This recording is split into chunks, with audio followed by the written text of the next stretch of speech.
He said he thinks maybe Derek can do a better job than he would have done if he was here and set the car up perfectly. And then when he comes on Sunday, might be wishful thinking, but Derek doesn't seem like he's sweating at all. Yeah, Derek I don't know. I think calm. AJ doesn't give himself enough credit. So, yeah, Derek seems fine. I mean, talked to him a little bit. He, it's hard to jump in one of these cars and do good. So, yeah, I don't know. How about you? You seem like your thoughts are elsewhere. Yeah, I'm fine. No, I'm just. Okay. And when thoughts are yeah. elsewhere, it's because you had challenge qualifying, right? No, I think we got a really good car. Just this qualifying format, it's tough to be good. Anytime you go early in Group A, you pretty much expect to qualify around 30th. So just how the track changes throughout the qualifying format and things like that. So yeah, I think we got a good car though. Just gonna have to flip some strategy. How do you look at Michigan? I haven't looked that far ahead yet. I had to ask someone earlier this week or this. Where do we go next? Yeah, today I asked. So yeah, I don't know. What are you expecting for the race tomorrow? Are you expecting some aggression based on what we saw last week? Yeah, I think it's just gonna be hot.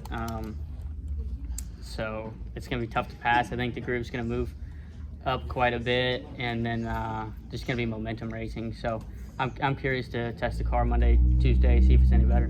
Talk about the test care. Monday and Tuesday and what you hope to get out of the test, and are you briefed on what they'll be talking about with you? Yeah. I mean, we've been briefed for a few months on what to expect. I think the biggest thing is just to be neutral about it. I think you have to, if it's better, then say it's better. If it's worse, then say it's worse. I think there's some different agendas based on manufacturer on if they're going to like it or not. And I think that is something we saw at Charlotte too when we were testing way preseason. I think my car handled better with a certain package. So I think we just have to be honest with ourselves and what's probably going to be best for the sport. So what are you looking, like what are you scratching your head about with it, or what are you most interested in? I have no idea yet. I got to get in the car first and figure out what it's going to do. What I'm saying is there things you find interesting in the philosophy? Yeah, I mean, from on paper, it seems okay. But I feel like there's been a lot of packages on paper that seems okay. So I know NASCAR and everyone's worked pretty hard on it. And I applaud that effort. But we just got to see. Just got to get on track and see. You're a young guy. What went into your decision making to go to Rick Ware Racing next year? There was a lot. I mean, obviously, I have to look at myself, my future. I stated that there's a charter agreement coming. There's a TV deal that's unfinalized. And then, there's a lot of political uncertainty. I know people might not find that translation, but for Matt Collick being a businessman and owning several companies, politically, he has to make decisions as well. That's going to be best for him. So, I think, like I've said, I think we could have done a deal with Collick.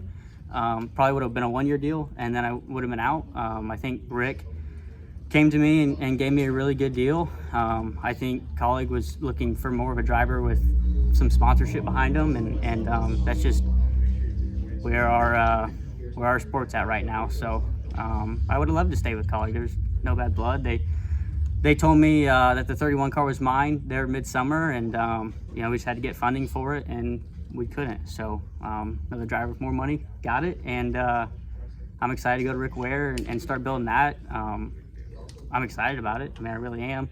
I think Rick's doing a lot of good things. I think this weekend they're fast, so just got to take it one step at a time. You've seen the relationship that he has with Roush Fenway Keselowski as well, and there's got to be blue sky there, don't you think?